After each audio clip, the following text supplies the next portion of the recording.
Hello hi welcome back to my channel. It's Tuesday morning. ಎಲ್ಲರೂ ಹೇಗಿದ್ದೀರಾ? I hope ಎಲ್ಲರೂ ಚೆನ್ನಾಗಿದ್ದೀರಾ ಅಂತ ಭಾವಿಸ್ತಿದ್ದೀನಿ.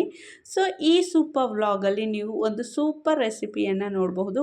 ಬಾಯ್ಲರ್ ಚಿಕನ್ನಲ್ಲಿ ನಾನು ಸಿಂಪಲ್ಲಾಗಿ ಬಸ್ಸಾರನ್ನು ಮಾಡ್ತಿದ್ದೀನಿ, ಯಾವುದೇ ರೀತಿಯ ಕಾಳನ್ನು ಯೂಸ್ ಮಾಡ್ದೇನೆ. ಸೊ ಡೈಲಿ ನಾವು ಚಿಕನ್ ಫ್ರೈ, ಚಿಕನ್ ಸಾಂಬಾರು ತಿಂದು ತಿಂದು ಬೋರ್ ಆಗಿರುತ್ತಲ್ವ, ಹಾಗಾಗಿ ಸ್ವಲ್ಪ ಡಿಫ್ರೆಂಟ್ ಇರಲಿ ಅಂತ ಹೇಳಿ ಇವತ್ತು ಟ್ರೈ ಮಾಡಿದ್ದೀನಿ.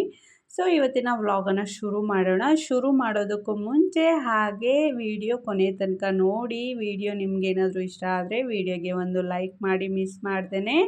ಹಾಗೆ ನನ್ನ ಚಾನಲನ್ನು ಸಬ್ಸ್ಕ್ರೈಬ್ ಮಾಡ್ಕೊಳ್ಳಿ.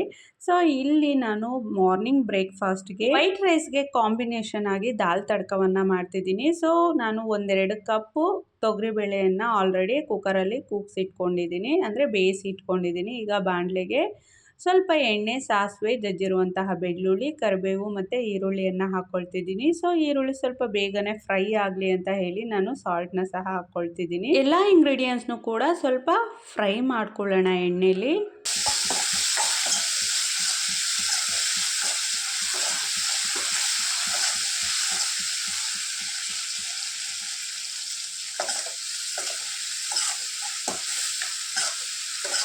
ಫ್ಲೇಮ್ನ ನಾನು ಲೋವಲ್ಲಿಟ್ಟು ಈರುಳ್ಳಿ ಸ್ವಲ್ಪ ಫ್ರೈ ಆಗಲಿ ಅಂತ ಹೇಳಿ ಇಲ್ಲಿ ಚಿಕನನ್ನು ತಂದಿದ್ರು. ಮಾರ್ನಿಂಗ್ಗೆ ಚಿಕನನ್ನು ತಂದಿದ್ರು, ಯಾಕಂದರೆ ಸಂಡೇ ನಾವು ದೇವಸ್ಥಾನಕ್ಕೆ ಹೋಗಿದ್ವಲ್ವ, ಅವತ್ತೇನು ಚಿಕನ್ ತರಲಿಲ್ಲ.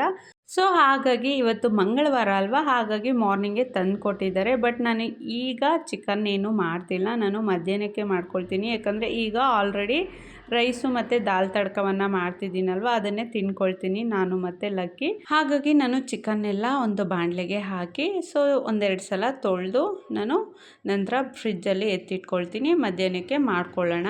ಸೊ ಚಿಕನ್ಗೆ ನಾನು ಒಂದು ಸ್ವಲ್ಪ ಸಾಲ್ಟು ಮತ್ತು ಅರಿಶಿಣವನ್ನು ಮಿಕ್ಸ್ ಮಾಡಿ ಫ್ರಿಜ್ ಒಳಗಡೆ ಎತ್ತಿಡ್ತೀನಿ.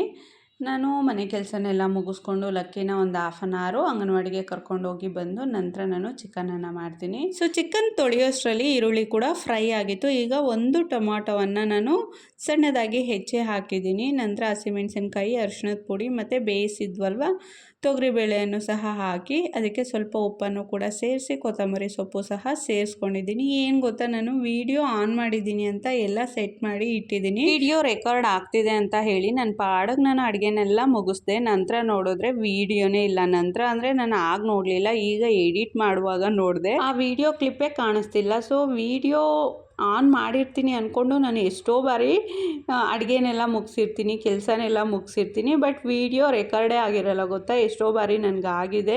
ಯಾಕಂದರೆ ಮಾರ್ನಿಂಗ್ ಸ್ವಲ್ಪ ಬ್ಯುಸಿ ಆಗಿರ್ತೀವಿ, ಯಾಕಂದರೆ ಟೈಮ್ ಸರಿಯಾಗಿ ಯಜಮಾನರು ಕೆಲ್ಸಕ್ಕೆ ಹೋಗಬೇಕು, ಆಯುಷು ಸ್ಕೂಲ್ಗೆ ಹೋಗಬೇಕು, ಅಷ್ಟರಲ್ಲಿ ನಾನು ವಿಡಿಯೋ ಮಾಡಿಕೊಂಡು ಟಿಫನ್ನೆಲ್ಲ ಮುಗಿಸ್ಬೇಕಲ್ವ. ಸೊ ಆ ಗಡಿಬಿಡಿಯಲ್ಲಿ ಕೆಲವೊಂದು ಬಾರಿ ಹೀಗಾಗುತ್ತೆ. ಸೊ ಇದು ಬಂದು ಗಿಣ್ಣು. ಎಷ್ಟೊಂದು ವರ್ಷ ಆದಮೇಲೆ ನಾನು ತಿಂತಿದ್ದೀನಿ ಗೊತ್ತಾ ಗಿಣ್ಣು. ತುಂಬ ವರ್ಷ ಆಯಿತು. ಆಗೆಲ್ಲ ನಮ್ಮೂರಲ್ಲಿ ನಾವು 2 ತಿಂಗಳಿಗೋ 3 ತಿಂಗಳಿಗೋ ಅಟ್ಲೀಸ್ಟ್ 6 ತಿಂಗಳಿಗಾದರೂ ಒಮ್ಮೆ ನಾವು ಈ ಗಿಣ್ಣನ್ನು ತಿಂತಿದ್ವಿ. ಸೊ ಯಾಕಂದರೆ ಊರಲ್ಲಿ ಆಲ್ಮೋಸ್ಟು ಹಸುಗಳಿರ್ತಿದ್ವು, ಹಾಗಾಗಿ ಈ ಗಿಣ್ಣನ್ನು ನಾವು ಆಲ್ಮೋಸ್ಟ್ 2 ತಿಂಗಳಿಗೋ ಕಂಪಲ್ಸರಿ, ನಂಗೆ ಅನ್ಸೋ ಪ್ರಕಾರ 2 ತಿಂಗಳಿಗೋ 3 ತಿಂಗಳಿಗೋ ಕಂಪಲ್ಸರಿ ತಿಂತಿದ್ವಿ. 2 ತಿಂಗಳಿಗೊಮ್ಮೆ ನಮ್ಮ ಮನೇಲೇ ಮಾಡ್ತಿರ್ಲಿಲ್ಲ. ಸೊ ಆ ಟೈಮಲ್ಲಿ ಏನು ಮಾಡೋರು ಅಂದರೆ ದೊಡ್ಡಪ್ಪ, ಚಿಕ್ಕಪ್ಪ, ಅತ್ತೆ, ಮಾವ ಇರ್ತಿದ್ರಲ್ವ. ಸೊ ಇವರು ಒಬ್ಬರು ಮನೇಲಿ ಮಾಡಿದ್ರೆ ಒಂದು 4-5 ಮನೆಗೆ ಕಳಿಸೋರು ಗಿಣ್ಣನ್ನು. ಸೊ ಹಾಗಾಗಿ ನಾವು 2 ತಿಂಗಳಿಗೊಮ್ಮೆ ಆದರೂ ಈ ಗಿಣ್ಣನ್ನು ತಿಂತಿದ್ವಿ. ಸೊ ಆಗ ಸಿಕ್ತಿತ್ತಲ್ವ, ಅಷ್ಟೊಂದು ಇಷ್ಟಪಟ್ಟೇನು ತಿಂತಿರಲಿಲ್ಲ, ಸುಮ್ಮನೆ ಕೊಟ್ಟಿದ್ದಾರೆ ಅಂತ ಒಂದು ಚೂರು ಬಾಯಿಗೆ ಹಾಕ್ಕೊಳ್ತಿದ್ವಿ. ಸೊ ಈಗ ಅದೇ ರೆಸಿಪೀಸ್ ಎಲ್ಲ ನಮಗೆ ಬಂಗಾರ ಅನ್ನಿಸ್ತಿದೆ ನಿಜವಾಗ್ಲೂ. ನನಗೆ ಎಸ್ಪೆಷಲಿ ಈ ಗಿಣ್ಣು ಒಂದು ರೆಸಿಪಿ ಇದೆ ಅನ್ನೋದೇ ಮರ್ತೋಗಿತ್ತು ಗೊತ್ತಾ. ಯಾಕಂದರೆ ನಾನು 6 ವರ್ಷ, ಹತ್ತತ್ರ 5-6 ವರ್ಷ ಆಯ್ತೇನೋ ಗಿಣ್ಣನ್ನು ತಿಂದು ಮರ್ತೇ ಬಿಟ್ಟಿದ್ದೆ ಗೊತ್ತಾ. ಆಲ್ಮೋಸ್ಟು ಈಗಿನ ಮಕ್ಕಳಿಗೆ ಗಿಣ್ಣು ಅನ್ನೋ ಒಂದು ತಿಂಡಿ ಇದೆ ಅನ್ನೋದೇ ಗೊತ್ತಿಲ್ಲ ಗೊತ್ತಾ. ಆಯ್ಗೂ ಕೂಡ ಗೊತ್ತಿಲ್ಲ, ಅವನು ಎಲ್ಲಿಂದ ಮಾಡಿದ್ದು, ಯಾವುದರಿಂದ ಮಾಡಿದ್ದು ಎಲ್ಲನೋ ಕೇಳ್ತಿದ್ದ. ನಂತರ ನಾನು ಟೇಸ್ಟ್ ನೋಡಲಿ ಅಂತ ಕೊಟ್ಟರೆ ನನ್ನ ಮಗ ಒಂದು ಚೂರು ತಿನ್ನಲಿಲ್ಲ ಗೊತ್ತಾ. ಒಂದು ಸ್ವಲ್ಪ ಹುಳಿ, ಒಂದು ಸ್ವಲ್ಪ ಸ್ವೀಟು ಎಲ್ಲ ಮಿಕ್ಸ್ ಇರುತ್ತೆ.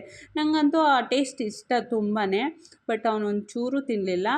ಆಯುಷು ನನಗಂತೂ ಆ ಟೇಸ್ಟು ಒಂದು ಸ್ವಲ್ಪನೂ ತಿನ್ನಂಗೆ ಆಗ್ತಿಲ್ಲ ಮಮ್ಮಿ ಬೇಡ ಅಂತ ಹೇಳಿ ಹೋದ. ನಾನೊಂದು ಸ್ವಲ್ಪ ತಿನ್ಕೊಂಡೆ. ಲಕ್ಕಿಗೆ ಇಡಬಾರ್ದು ಅಂತ ಹೇಳಿದ್ದಾರೆ, ಹಾಗಾಗಿ ಲಕ್ಕಿಗೇನು ತಿನ್ನಿಸ್ಲಿಲ್ಲ. ಬನ್ನಿ ಈಗ ಬ್ಲಾಗನ್ನು ಕಂಟಿನ್ಯೂ ಮಾಡೋಣ. ಸೊ ಕಿಚನನ್ನು ಇವತ್ತು ನಾನು ಡೀಪ್ ಕ್ಲೀನ್ ಮಾಡ್ತಿದ್ದೀನಿ. ಹಾಗಾಗಿ ಗ್ರಾನೈಟ್ ಕಲ್ಲು, ಸ್ಟವ್ ಮತ್ತು ಅಡುಗೆ ಮನೆ ಟೈಲ್ಸ್ಗೆಲ್ಲ ಸ್ವಲ್ಪ ಜೆಲ್ಲು ಮತ್ತು ಸೋಪ್ ಆಯಿಲನ್ನು ಹಾಕಿ ಒಂದು 5 ನಿಮಿಷ ಬಿಟ್ಟು ನಂತರ ನಾನು ನಾರನ್ನು ತಗೊಂಡು ಚೆನ್ನಾಗಿ ಸ್ಕ್ರಬ್ ಮಾಡಿಕೊಂಡೆ. ಬರ್ನಲ್ ಇದೆ ಅಲ್ವಾ, ಸೈಡಲ್ಲೆಲ್ಲ ಈ ಸಾಂಬಾರು ಹಾಲು ಎಲ್ಲ ಉಕ್ಕಿ ಮತ್ತು ಅದು ಕಾದು ಸ್ವಲ್ಪ ಕಪ್ಪಗೆ ಗಲೀಜಾಗ್ಬಿಟ್ಟಿತ್ತು. ಅದನ್ನೆಲ್ಲ ಒಂದು ಸ್ಪೂನ್ ತಗೊಂಡು ಚೆನ್ನಾಗಿ ಕ್ಲೀನ್ ಮಾಡಿಕೊಂಡೆ. ಸೊ ಆಲ್ಮೋಸ್ಟು ಕ್ಲೀನಿಂಗ್ ಎಲ್ಲ ಮುಗಿತಾ ಬಂತು. ಇವತ್ತು ಸ್ಟವ್ ನೋಡಿ ಎಷ್ಟು ಪಳ ಅಂತ ಹೊಳಿತಿದೆ. ಸೊ ಸಿಂಕ್ ಒಂದು ಬಾಕಿ ಇದೆ. ಸೊ ಸಿಂಕ್ನು ಕೂಡ ಸ್ವಲ್ಪ ಜೆಲ್ನ ಹಾಕಿ ನಾನು ಸ್ಕ್ರಬ್ಬರಿಂದ ಚೆನ್ನಾಗಿ ಸ್ಕ್ರಬ್ ಮಾಡಿಕೊಂಡೆ. ಹಾಗೆ ಟ್ಯಾಪ್ನ ಸಹ ಚೆನ್ನಾಗಿ ಉಜ್ಜಿ ಕ್ಲೀನ್ ಮಾಡ್ಕೊಳ್ತಿದ್ದೀನಿ. ಸೊ ಇದೊಂದು ಕ್ಲೀನ್ ಆಗಿಬಿಟ್ರೆ ಆಲ್ಮೋಸ್ಟು ಕಿಚನ್ ಎಲ್ಲ ಕ್ಲೀನ್ ಆಗುತ್ತೆ. ಸೊ ಆಲ್ಮೋಸ್ಟು ಕಿಚನ್ ಎಲ್ಲ ಕ್ಲೀನ್ ಆಯಿತು. ನೋಡಿ ಈಗ ಹೇಗೆ ಕಾಣಿಸ್ತಿದೆ ಕಿಚನ್ನು, ಸೂಪರ್ ಅಲ್ವಾ, ಎಷ್ಟು ಕ್ಲೀನಾಗಿ ಕಾಣಿಸ್ತಿದೆ ಗೊತ್ತಾ. ಈಗ ಕಸ ಗುಡಿಸ್ಬೇಕು. ಕಸ ಹೊಡಿಯೋದಕ್ಕೂ ಮುಂಚೆ ಭಾನುವಾರ ತರಕಾರಿಯನ್ನು ತೊಗೊಂಬಂದಿದ್ದೆ. ಸೊ ತರಕಾರಿ ಏನು ಎತ್ತಿಟ್ಟಿರಲಿಲ್ಲ. ಸೊ ಸಂಡೇ ಮನೆಗೆ ಬರೋಷ್ಟರಲ್ಲಿ ಲೇಟ್ ಆಗಿತ್ತು ಮತ್ತು ತುಂಬ ದೂರ ಜರ್ನಿ ಬೇರೆ ಮಾಡಿದ್ವಲ್ವ, ತುಂಬಾ ತಲೆನೋಯ್ತಿತ್ತು. ಹಾಗಾಗಿ ಎತ್ತಿಡ್ಲಿಕ್ಕಾಗಲಿಲ್ಲ. ನೆನೇನೂ ಸಹ ತುಂಬಾ ಕೆಲಸ ಇತ್ತು. ವಾಷಿಂಗ್ ಮಿಷಿನ್ಗೆ 1-2 ರೌಂಡ್ ಬಟ್ಟೆನ ಹಾಕಿದೆ ಮತ್ತು ಕೈಲಿ ತೊಳೆಯುವಂಥ ಬಟ್ಟೆನೂ ಸಹ ಇತ್ತು. ಸೊ ಕೈಲಿ ಬಟ್ಟೆನ ತೊಳೆದೆ. ಹಾಗೆ ಶೂಸು ಸ್ಲಿಪ್ಪರ್ಸ್ ಎಲ್ಲ ತೊಳಿಬೇಕಿತ್ತು, ಅದನ್ನೆಲ್ಲ ತೊಳೆದೆ. ಮತ್ತು ಬಟ್ಟೆ ಕೂಡ ಮಡಚಿಡ್ಬೇಕಿತ್ತು, ಅದೊಂದು 1/2 hour ಹಿಡಿಸ್ತು ನನಗೆ. ಹಾಗಾಗಿ ನಿನ್ನೆ ತರಕಾರಿನೆಲ್ಲ ಎತ್ತಿಟ್ಕೊಳ್ಳಿಕ್ಕಾಗಲಿಲ್ಲ. ಸೊ ಹಾಗಾಗಿ ಈಗ ತರಕಾರಿನೆಲ್ಲ ತೆಗೆದು ಎತ್ತಿಟ್ಕೊಂಡೆ. ಹಾಗೆ ಹಲಸಿನ ಹಣ್ಣಿನ ಜೊತೆ ಅಕ್ಕ ಸೊಪ್ಪನ್ನು ಸಹ ಕಳಿಸಿದ್ಲು. ಸೊ ಆ ಸೊಪ್ಪನ್ನು ಕೂಡ ಬಿಡಿಸಿಟ್ಕೊಂಡೆ. ಮನೆ ಕೆಲಸನೆಲ್ಲ ಮುಗಿಸ್ಕೊಂಡೆ. ಸೊ ಈಗ ಆಫ್ಟರ್ನೂನ್ ಲಂಚ್ ಟೈಮ್ ಆಗಿದೆ. ಸೊ ಹಾಗಾಗಿ ಚಿಕನ್ ಸಾಂಬಾರ್ ಮಾಡೋಣ ಅಂತ ಹೇಳಿ ಮಸಾಲೆ ರುಬ್ಲಿಕ್ಕೆ ಇಂಗ್ರೀಡಿಯೆಂಟ್ಸ್ನೆಲ್ಲ ತೆಗೆದಿಟ್ಟಿದ್ದೀನಿ. ಮಸಾಲೆ ರುಬ್ಲಿಕ್ಕೆ ಕಾಯಿ ತುರಿ, ಈರುಳ್ಳಿ, ಬೆಳ್ಳುಳ್ಳಿ, ಶುಂಠಿ, 1 ಟೊಮ್ಯಾಟೊ, ಹಸಿಮೆಣಸಿನ್ಕಾಯಿ ಮತ್ತು ಒಣಮೆಣಸಿನ್ಕಾಯಿ ಎರಡನ್ನೂ ಸಹ ಯೂಸ್ ಮಾಡ್ತಿದ್ದೀನಿ. ಟೇಸ್ಟು ಚೆನ್ನಾಗಿರುತ್ತೆ ಸಾಂಬಾರ್ದು. ಹಾಗಾಗಿ ನಾನು 2 ಮೆಣಸಿನ್ಕಾಯನ್ನು ಯೂಸ್ ಮಾಡ್ತಿದ್ದೀನಿ. ಮತ್ತು ಸ್ಪೈಸಸ್ ಬಂದರೆ ಚಕ್ಕೆ, ಲವಂಗ, ಒಂದು ಸ್ವಲ್ಪ ಮರಾಠಿ ಮೊಗ್ಗು, 1 ಏಲಕ್ಕಿ, 7-8 ಮೆಣಸನ್ನು ಹಾಕ್ಕೊಂಡಿದ್ದೀನಿ. ಒಂದು ಸ್ವಲ್ಪ ಸೋಂಪು ಸಹ ಸೇರಿಸ್ಕೊಂಡಿದ್ದೀನಿ. ಒಂದು ಸ್ವಲ್ಪ ಗಸಗಸೆನೂ ಕೂಡ ಸೇರಿಸ್ಕೊಳ್ಳಿ. ಸೊ ನಮ್ಮ ಮನೇಲಿ ಗಸಗಸೆ ಇಲ್ಲ, ಹಾಗಾಗಿ ನಾನು ಗಸಗಸೆಯನ್ನು ಹಾಕ್ಕೊಳ್ತಿಲ್ಲ. ಹಾಗೆ ಇದ್ರ ಜೊತೆಗೆ ಕೊತ್ತಂಬರಿ ಮತ್ತು ಪುದೀನ ಇಷ್ಟನ್ನು ಸಹ ನಾನು ಮಿಕ್ಸಿ ಜಾರ್ಗೆ ಹಾಕ್ಕೊಳ್ತಾ ಇದ್ದೀನಿ.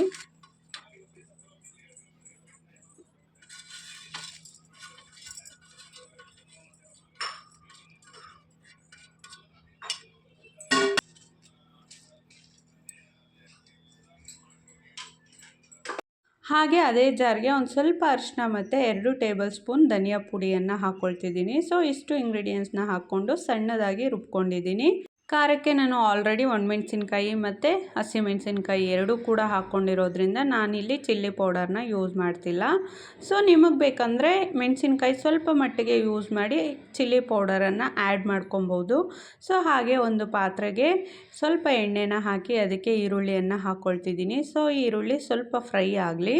ಸೊ ಮನೆಯಲ್ಲಿ ಕರಿಬೇವಿದೆ, ಹಸಿ ಕರಿಬೇವು. ಸೊ ಹಾಗಾಗಿ ನಾನು ಸ್ವಲ್ಪ ಹಸಿ ಕರಿಬೇವನ್ನು ಸಹ ಹಾಕ್ಕೊಳ್ತಿದ್ದೀನಿ. ಹಸಿ ಕರಿಬೇವಿನ ಘಮ ತುಂಬಾ ಚೆನ್ನಾಗಿರುತ್ತೆ. ಸೊ ಅದನ್ನು ಹಾಕ್ಲೂಬಹುದು, ಇಲ್ಲಾಂದರೆ ಸ್ಕಿಪ್ ಸಹ ಮಾಡ್ಕೊಬೋದು. ಹಾಕ್ಲೇಬೇಕು ಅನ್ನೋದೇನೂ ಇಲ್ಲ. ನಂತರ ನಾನಿಲ್ಲಿ ಚಿಕನ್ ಪೀಸಸ್ನ ಹಾಕ್ಕೊಳ್ತಿದ್ದೀನಿ.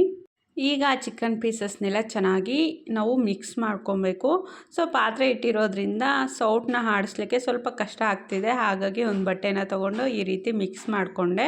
ಎಣ್ಣೆಯಲ್ಲಿ ಹಾಗೆ ಚಿಕನ್ ಪೀಸಸ್ನ ಒಂದು 5 ನಿಮಿಷ ಫ್ರೈ ಮಾಡಿಕೊಂಡೆ. ಈಗ ರುಬ್ಕೊಂಡಿದ್ವಲ್ವ, ಸೊ ಆ ಮಸಾಲೆಯನ್ನೆಲ್ಲ ಆ್ಯಡ್ ಮಾಡ್ಕೊಳ್ತಿದ್ದೀನಿ. ಸೊ ಮತ್ತೇನು ಸ್ಪೈಸಸ್ನ ನಾವು ಹಾಕೋದೇನು ಬೇಡ, ಯಾಕಂದರೆ ಎಲ್ಲನೂ ಕೂಡ ರುಬ್ಲಿಕ್ಕೇ ಹಾಕಿದ್ದೀವಲ್ವ. ಸೊ ಹಾಗಾಗಿ ಈಗ ಜಸ್ಟು ರುಚಿಗೆ ತಕ್ಕಷ್ಟು ಉಪ್ಪನ್ನು ಆ್ಯಡ್ ಮಾಡ್ತಿದ್ದೀನಿ. ಸೊ ರುಚಿಗೆ ತಕ್ಕಷ್ಟು ಉಪ್ಪನ್ನು ಆ್ಯಡ್ ಮಾಡಿ ಒಂದು ಮಿಕ್ಸ್ ಕೊಟ್ಟು ಒಂದು 10-15 ನಿಮಿಷ ನಾವು ಬೇಯಿಸ್ಕೊಳ್ಳೋಣ. ಸೊ ಚಿಕನ್ನ ತುಂಬ ನುಣ್ಣಗೇನು ಬೇಯಿಸ್ಕೊಬೇಡಿ. ಸೊ 90% ಬೇಯಿಸ್ಕೊಳ್ಳೋಣ. ನೋಡಿ ನಾನು 90% ಚಿಕನನ್ನು ಬೇಯಿಸ್ಕೊಂಡಿದ್ದೀನಿ. ಈ ಸಾಂಬಾರಿನ ಟೆಕ್ಸ್ಚರ್ ನೋಡಿ ಎಷ್ಟು ಚೆಂದ ಬಂದಿದೆ. ನೋಡ್ಲಿಕ್ಕಂತೂ ತುಂಬಾ ಚೆನ್ನಾಗಿದೆ. ಘಮ ಅಂತೂ ಸೂಪರ್ ಆಗಿದೆ ಗೊತ್ತಾ. ಸೊ ಹಾಗೆ ಈಗ ಆ ಪೀಸಸ್ನೆಲ್ಲ ತೆಗೆದುಕೊಂಡು ನಾವು ಫ್ರೈ ಮಾಡ್ಕೊಳ್ಳೋಣ. ಸೊ ಫ್ರೈ ಮಾಡ್ಕೊಳ್ಳಿಕ್ಕೆ ನಾನು ಒಂದು ಬಾಣಲೆಗೆ ಎಣ್ಣೆನ ಹಾಕಿ ಎಣ್ಣೆ ಬಿಸಿ ಆದ ನಂತರ ಈರುಳ್ಳಿಯನ್ನು ಹಾಕ್ಕೊಳ್ತಿದ್ದೀನಿ. ಈರುಳ್ಳಿ ಒಂದು 2 ಈರುಳ್ಳಿಯನ್ನು ಸಣ್ಣದಾಗಿ ಹೆಚ್ಚಿ ಹಾಕ್ಕೊಂಡಿದ್ದೀನಿ. ಒಂದು ಸ್ವಲ್ಪ ಜಾಸ್ತಿನೇ ಈರುಳ್ಳಿ ಹಾಕ್ಕೊಳ್ಳಿ, ತುಂಬಾ ಚೆನ್ನಾಗಿರುತ್ತೆ ಫ್ರೈ. ಸೊ ಇದೊಂದು 70-80% ಫ್ರೈ ಮಾಡ್ಕೊಳ್ಳೋಣ. ನಂತರ ನಾನಿಲ್ಲಿ ಒಂದು ಸ್ವಲ್ಪ ಕರಿಬೇವನ್ನು ಸಹ ಸೇರಿಸ್ಕೊಂಡೆ. ಸೊ ಆಲ್ಮೋಸ್ಟ್ ಇವತ್ತು ಚಿಕನ್ ಸಾಂಬಾರ್ಗೂ ಹಾಕ್ತೆ, ಇಲ್ಲಿ ಚಿಕನ್ ಫ್ರೈಗೂ ಹಾಕ್ಕೊಳ್ತಿದ್ದೀನಿ. ಏನೂ ಪರವಾಗಿಲ್ಲ, ತುಂಬಾ ಚೆನ್ನಾಗಿರುತ್ತೆ ಟೇಸ್ಟು. ಸೊ ನೀವು ಒಂದ್ಸಲ ಟ್ರೈ ಮಾಡಿ. ಈರುಳ್ಳಿ ಫ್ರೈ ಆದ ನಂತರ ನಾನಿಲ್ಲಿ ಬೆಂದಿರುವಂತಹ ಚಿಕನ್ ಪೀಸಸ್ನ ತೆಗೆದು ಬಾಣಲೆಗೆ ಹಾಕ್ಕೊಳ್ತಿದ್ದೀನಿ.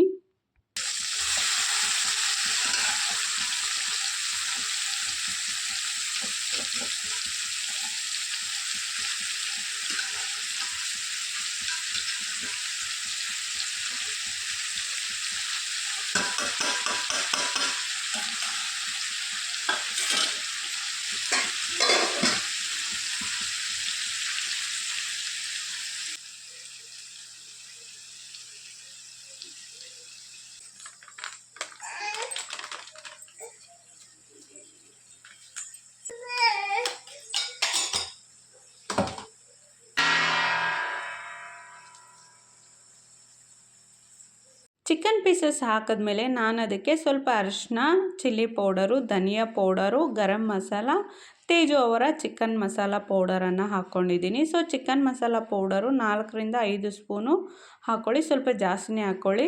ನಂತರ ನಾನು ಒಂದು ಸ್ವಲ್ಪ ಕೊತ್ತಂಬರಿ, ಪುದೀನವನ್ನು ಸಣ್ಣದಾಗಿ ಹೆಚ್ಚಿ ಹಾಕಿದ್ದೀನಿ. ಸೊ ನಂತರ ತಿಳಿ ಸಾಂಬಾರು ಇರುತ್ತಲ್ವ, ಅದೊಂದು 2 ಸೌಟ್ನಷ್ಟು ತಿಳಿ ಸಾಂಬಾರನ್ನು ಹಾಕ್ಕೊಂಡು ಈಗ ಫ್ರೈ ಮಾಡ್ಕೊಳ್ತಿದ್ದೀನಿ.